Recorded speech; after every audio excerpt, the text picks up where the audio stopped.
17वीं लोकसभा का कार्यकाल 16 जून 2024 को पूरा हो रहा है और 18वीं लोकसभा के साधारण चुनाव के लिए तिथियों की घोषणा दिनांक 16 मार्च 2024 को भारत निर्वाचन आयोग द्वारा कर दिया गया। इस आम चुनाव की घोषणा के साथ ही पूरे देश में आदर्श आचार संहिता लागू हो गई है। Coming to the general elections to the Lok Sabha, जो विश्व का सबसे बड़ा लोकतांत्रिक त्योहार है, सबसे बड़ा लोकतांत्रिक त्योहार, बिगेस्ट। 84 आर रिजर्व्ड फॉर एससीज and 47 are reserved for STs. तो इस 543 पार्लियामेंट्री कॉन्स्टिट्यूएंसीज के महा त्योहार में शेड्यूल बताने से पहले सभी वोटर्स का फिर से हाथ जोड़ के आग्रह, अनुरोध, गुजारिश that please join for the voting, come on the day of voting, छुट्टी मनाने ना जाएं, जरूर आ जाएं। Schedule of the Lok Sabha poll, phase 1. We'll do it in 7 phases, as was done last time. 7 phases. और पूरी कंट्री में 4 जून को काउंटिंग होगी। हमें ये विश्वास है कि हम एक यादगार, स्वतंत्र, निष्पक्ष चुनाव एक पर्व के रूप में सबकी भागीदारी के साथ सुनिश्चित कराएंगे। आचार संहिता क्या होती है, इसकी अवधि कितनी होती है, यह किनके लिए होता है, इसकी ऐतिहासिक पृष्ठभूमि क्या रही है, राजनीतिक दलों, प्रत्याशियों और अन्य पर इसका क्या प्रभाव पड़ता है, इससे जुड़े कुछ महत्वपूर्ण बातों को आज हम जानने का प्रयास करते हैं।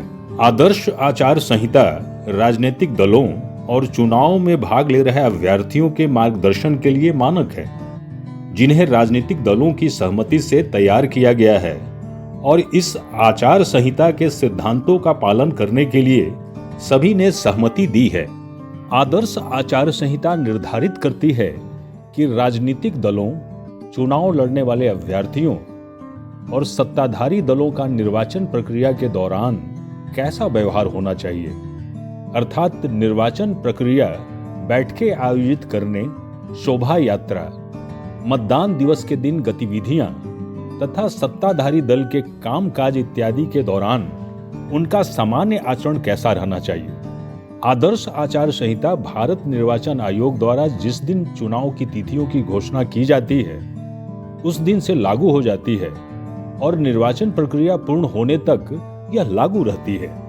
मैं आपको बताना चाहता हूं कि भौगोलिक, सांस्कृतिक, सामाजिक रूप से विविध इतने बड़े देश में चुनाव कराने के लिए हमने अपने आप को कैसे ओवर द 2 इयर्स पीरियड तैयार किया है। दुनिया के सबसे बड़े लोकतंत्र के चुनावों में लॉजिस्टिक्स और मटेरियल प्रबंधन ही अपने आप में एक बहुत बड़ी चुनौती है। आदर्श आचार संहिता की इतिहास को देखें तो इसकी शुरुआत सबसे पहले केरल राज्य में हुआ। केरल द्वारा 1960 में राज्य विधानसभा के आम चुनाव के दौरान राजनीतिक दलों के अनुपालन हेतु आचार संहिता को अपनाया गया। इसके पश्चात 1962 में लोकसभा के आम चुनाव और कई राज्यों की विधानसभाओं के चुनाव के दौरान निर्वाचन आयोग द्वारा केरल में स्वीकृत आचार संहिता को सभी मान्यता प्राप्त राजनीतिक दलों को परिचालित किया गया और सभी राजनीतिक दलों ने इस संहिता का अनुपालन किया।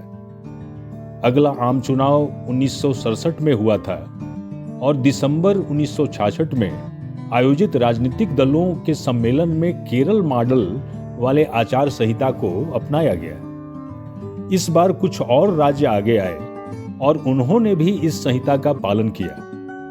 निर्वाचन आयोग ने वर्ष 1971 और 72 में इस आचार संहिता को पहले से समृद्ध बनाया और सभी दलों को इसे विधिवत रूप से अवगत कराते हुए इसे चुनाव में अनुपालन करने की अपील भी की।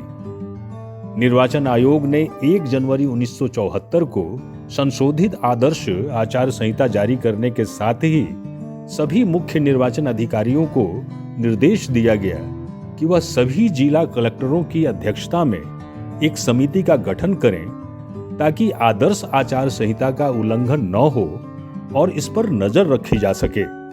Interacted with the SPs, DMs, commissioners range IGs, political parties, enforcement agencies in Delhi and also while visiting the states. और पूरी स्टेट्स में इन सबके साथ समीक्षा करने के दौरान और उसके बाद हमें ये विश्वास है कि हम एक यादगार, स्वतंत्र, निष्पक्ष चुनाव एक पर्व के रूप में सबकी भागीदारी के साथ सुनिश्चित कराएंगे। 1979 में निर्वाचन आयोग ने आदर्श आचार संहिता के दायरे में सत्ता पक्ष की भूमिका को लाने के लिए और इसे अधिक व्यापक करने हेतु राजनीतिक दलों का सम्मेलन बुलाया और पूर्णतया संशोधित आचार संहिता जारी की गई। वर्ष 1991 का आम चुनाव आदर्श आचार संहिता के विकास के ख्याल से काफी महत्वपूर्ण रहा है। उस वर्ष आदर्श आचार संहिता का और आगे विस्तार किया गया और महत्वपूर्ण बदलाव के साथ इसे पुनः जारी किया गया। इसी वर्ष निर्वाचन आयोग ने यह तय किया कि आदर्श आचार संहिता ठीक उस दिन से लागू हो जिस दिन उसके द्वारा निर्वाचन कार्यक्रम की घोषणा की जाए। हालांकि निर्वाचन आयोग और केंद्र सरकार और कुछ राज्यों के बीच इस बात पर असहमति थी। सरकार का विचार था कि आदर्श आचार संहिता तभी लागू हो जब निर्वाचन की औपचारिक अधिसूचना जारी की जाए। 16 अप्रैल 2001 को यह सहमति बनी कि आचार संहिता उस तारीख से लागू हो जिस दिन से निर्वाचन आयोग किसी भी निर्वाचन के लिए कार्यक्रम की घोषणा करे, लेकिन शर्त रखी गई कि आमतौर पर ऐसी घोषणा उस निर्वाचन की अधिसूचना की तारीख से 3 सप्ताह से ज्यादा पहले नहीं की जानी चाहिए। इस तरह हम देखते हैं कि 1960 से अब तक इस आचार संहिता का स्वरूप काफी बदल गया है। निर्वाचन आयोग के हाथों में एक प्रभावी और शक्तिशाली साधन के रूप में यह विकसित हुआ है। राजनीतिक दलों और चुनाव लड़ने वाले अभ्यर्थियों के साथ साथ सरकारी अधिकारियों को भी इसके दायरे में लाया गया है। न्यायपालिका ने भी इस तथ्य को स्वीकार किया है कि आदर्श आचार संहिता के प्रावधान के अनुसार स्वतंत्र और निष्पक्ष चुनाव सुनिश्चित करने के लिए निर्वाचन आयोग को आवश्यक कदम उठाने का अधिकार है। आदर्श आचार संहिता के संबंध में एक महत्वपूर्ण तथ्य यह है कि यह सिर्फ आचारों की एक संहिता है, इसका कोई विधिक आधार नहीं है, यानी इस संहिता की कानूनी मान्यता नहीं है। इसके कई प्रावधान ऐसे हैं जिसका उल्लंघन करने पर कोई दंडात्मक कार्रवाई नहीं की जा सकती है, परंतु इसके कई प्रावधान ऐसे हैं जिसका उल्लंघन भारतीय दंड संहिता और लोक प्रतिनिधित्व अधिनियम 1951 के तहत दंडनीय है।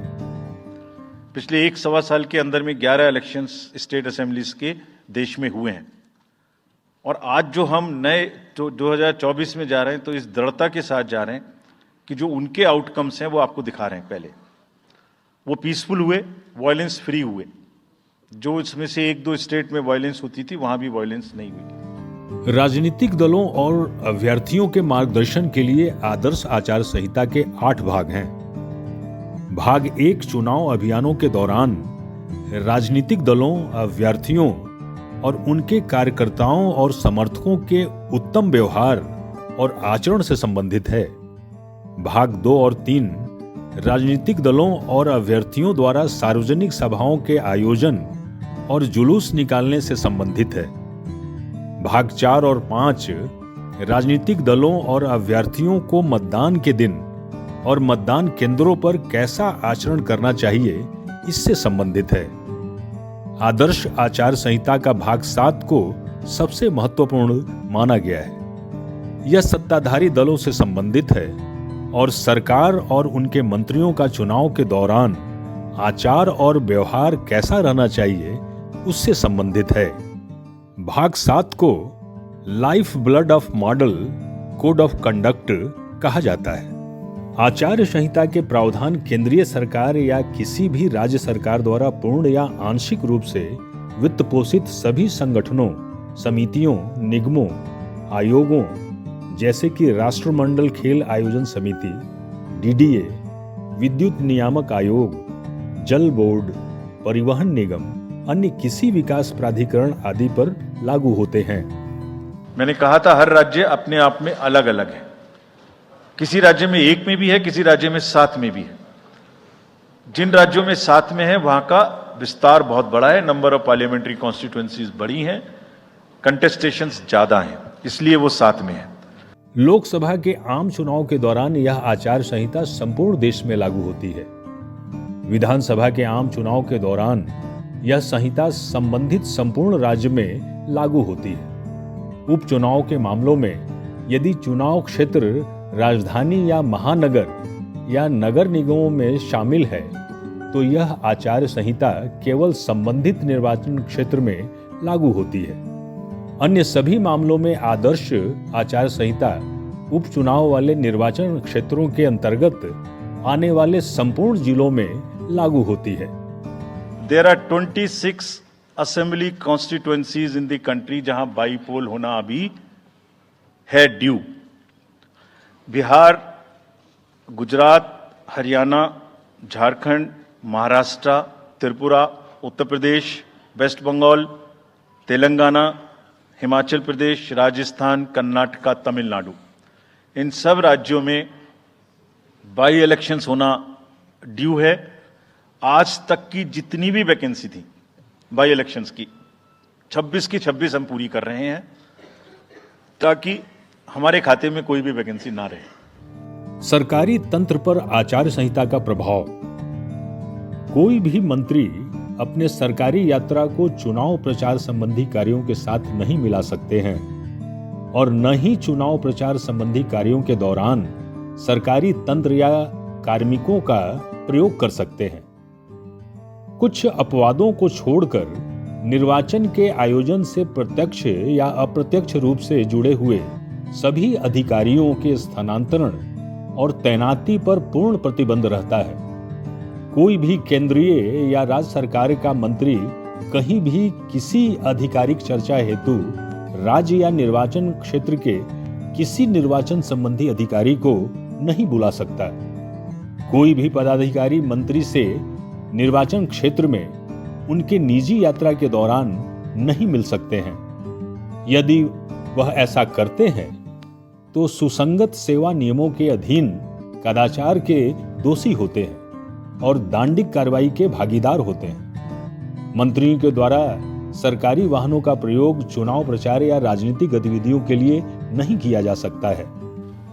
24/7 एक नया प्रयोग हम इस बार कर रहे हैं। वी आर एस्टेब्लिशिंग, हम बिल्कुल डिटरमिन्ड हैं इस बार मसल पावर को कम करने के लिए। चुनावों में हिंसा का कोई स्थान होना नहीं चाहिए और ब्लड बाथ बिल्कुल नहीं होना चाहिए। कल्याणकारी योजनाएं, सरकारी निर्माण कार्य इत्यादि पर आदर्श आचार संहिता का प्रभाव। आचार संहिता के दौरान सरकार किसी भी प्रकार के विज्ञापन नहीं दे सकती है। प्रिंट, इलेक्ट्रॉनिक और अन्य मीडिया जो सरकारी विज्ञापन से चल रहा है उसे रोक दिया जाता है। मंत्री या अन्य पदाधिकारी चुनाव की घोषणा होने के समय से विवेकाधीन कोष से कोई अनुदान या भुगतान नहीं कर सकते हैं। चुनाव की घोषणा से पूर्व जारी कार्य आदेश के संबंध में यदि क्षेत्र में काम शुरू नहीं किया गया है तो उसे शुरू नहीं किया जाएगा, परंतु यदि काम शुरू कर दिया गया है तो उसे जारी रखा जा सकता है।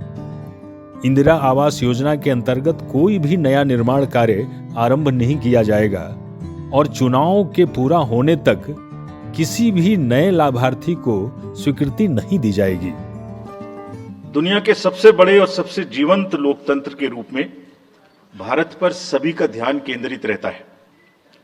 जहां चुनाव एक त्योहार है जिसमें लोकतंत्र के रंग उभरते हैं और देश के सभी हिस्से उसमें समावेश होते हैं। चुनाव का पर्व, देश का गर्व। चुनाव प्रचार के नियम। चुनाव आयोग के अनुसार कोई दल या उम्मीदवार ऐसी किसी भी गतिविधि में शामिल नहीं हो सकता है जो धार्मिक या जातियों और समुदायों के बीच मतभेद, घृणा या तनाव उत्पन्न करे। मस्जिदों, चर्च, मंदिरों और अन्य पूजा स्थलों का चुनाव प्रचार के मंच के रूप में इस्तेमाल नहीं किया जा सकता है। मतदाताओं को घूस देना, डराना धमकाना, हम शक्ल मतदाता से मतदान करवाना, मतदान केंद्र से 100 मीटर की दूरी के भीतर प्रचार करना, मतदाताओं को मतदान केंद्रों तक ले जाने और वापस लाने के लिए परिवहन की व्यवस्था करना, ये सब वर्जित होता है। रात 10 बजे से सुबह 6 के बीच लाउडस्पीकर का इस्तेमाल नहीं किया जा सकता है। जनसभाएं सुबह 6 से पहले और शाम 10 बजे के बाद आयोजित नहीं की जा सकती हैं। These polling stations will be set up across the length and breadth. उत्तर में हिमालय की बर्फीली चोटियां हों या दक्षिण में कन्याकुमारी का समुद्र तट, पश्चिम में राजस्थान के रेगिस्तान से लेके अरुणाचल के जंगल और मेघालय के वेटेस्ट रीजन, इलेक्शन कमीशन देश के हर कोने में प्रजातंत्र को मजबूत बनाने के लिए अपने पोलिंग स्टेशन, अपने पर्सनल को लेके जाएगा and we will take democracy to every corner of the country. तो ये जो प्रोसेस है इलेक्शन का, जो आज से शुरू हो रहा है काउंटिंग के बीच तक, जिसमें शोर शराबा गंदगी की संभावना बनी रहती थी, वो हमारा प्रयास है कि कम से कम हो। उसके प्रति हम बहुत ज़्यादा सजग हैं कि ये 543 सीटें तो 544 टोटल में कैसे आ गई। एक कॉन्स्टिट्यूएंसी में 2 बार इलेक्शन होंगे, विच इज इन मणिपुर, तो वो 2 बार काउंट हो रहा है, इसलिए 544 से। राजनीतिक दलों और अभ्यर्थियों के मार्गदर्शन के लिए आदर्श आचार संहिता में लंबी सूची दी गई है, जिसमें से सभी का उल्लेख यहां संभव नहीं है। अंत में हम भारत के संविधान के अनुच्छेद 324 पर नजर डालते हैं, जो निर्वाचनों के अधीक्षण, निर्देशन और नियंत्रण का निर्वाचन आयोग में निहित होने की बात करता है। भारत निर्वाचन आयोग भारत के संविधान अनुच्छेद 324 के अधीन संसद और राज्य विधान मंडलों के लिए स्वतंत्र, निष्पक्ष और शांतिपूर्ण निर्वाचनों के आयोजन हेतु अपने सांविधिक कर्तव्यों के निर्माण में केंद्र तथा राज्यों में सत्तारूढ़ दल और चुनाव लड़ने वाले अभ्यर्थियों द्वारा इसका अनुपालन सुनिश्चित करता है। चुनाव में अधिकारी तंत्र का दुरुपयोग न हो, चुनाव में अपराध, कदाचार, भ्रष्ट आचरण जैसी गतिविधियों को रोका जा सके, यह निर्वाचन आयोग द्वारा सुनिश्चित किया जाता है।